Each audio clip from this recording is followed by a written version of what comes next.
कपड़े धोने वाली बहू। शादी के पहले से ही विभा को कपड़े धोने का बड़ा शौक था।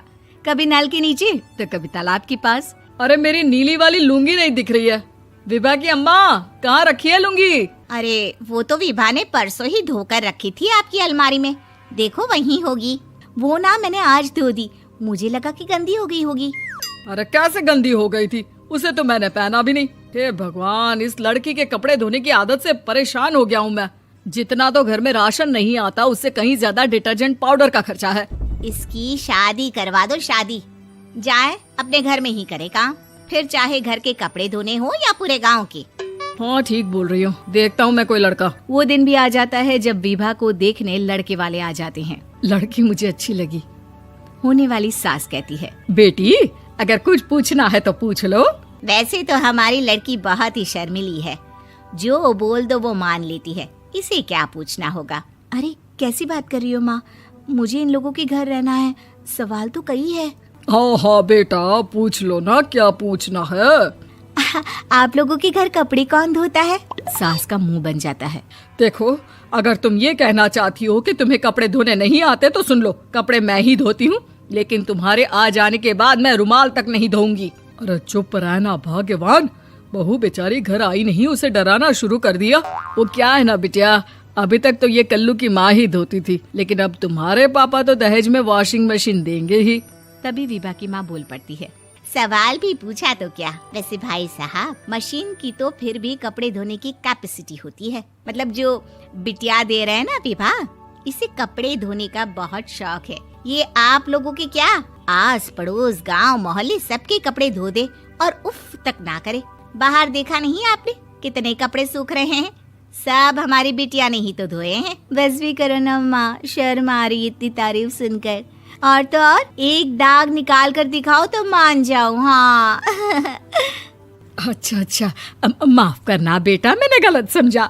हमें तो रिश्ता बहुत पसंद है। और ऐसे जुड़ जाता है रिश्ता कपड़े धोने का शौक रखने वाली विभा का। उसकी शादी हो जाती है कोयला फैक्ट्री में काम करने वाले कल्लू के साथ। शादी के बाद अचानक विभा चिल्लाती हुई सास के पास आती है। सासू माँ, अरे सासू माँ कहाँ है आप?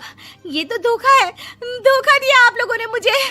इसे ससुर के चक्कर के बारे में पता चल गया। अरे तो उसमें तुझे क्यों धोखा मिला है? अरे नल में पानी नहीं आता, कपड़े कैसे कब धुलेंगे?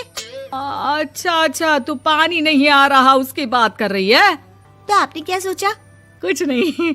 अच्छा, तेरी माँ ने कहा था कि कपड़े धोने का शौक है तुझे, याद आया मुझे।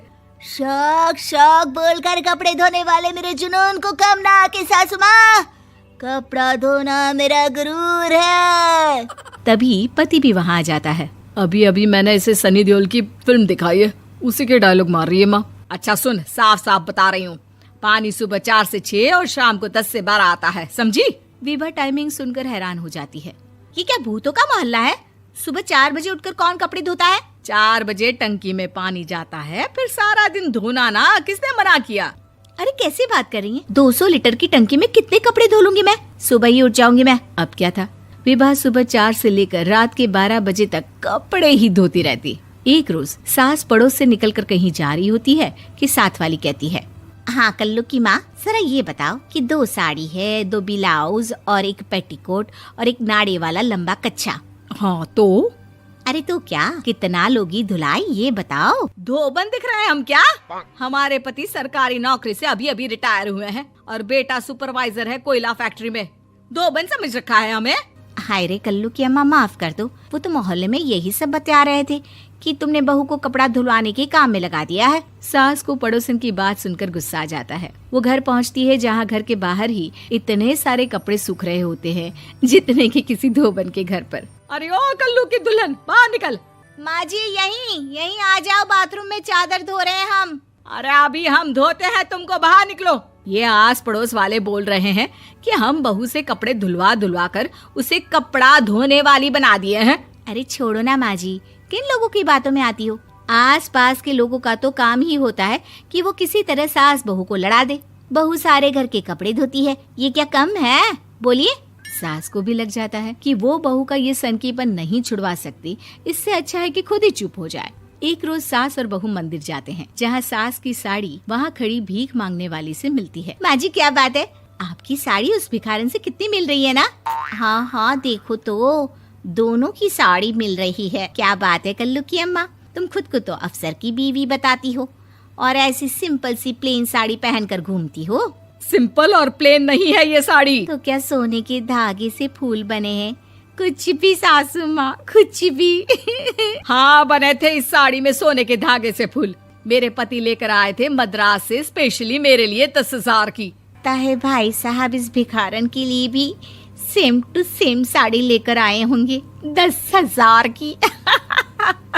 सास उस वक्त तो कुछ नहीं कहती, लेकिन बहू के साथ घर आती है और अलमारी से एल्बम निकाल कर लाती है। ये साड़ी देख रही है, ये वही साड़ी है जिसे मैंने अभी पहना था।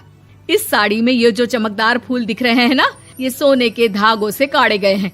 लेकिन तू लोकल वॉशिंग मशीन ब्रश से घिस घिस कर सारे फूलों को निकाल कर साड़ी प्लेन कर दी। मुझे माफ कर दीजिए सासू माँ। और तो और, जब मैंने तुझे तेरी गलती के लिए कुछ नहीं कहा, लेकिन तूने तो सबके सामने मेरा मजाक ही बना दिया। क्यों? बहू को समझ में आ जाता है कि अब से उसका कपड़े धोना बंद।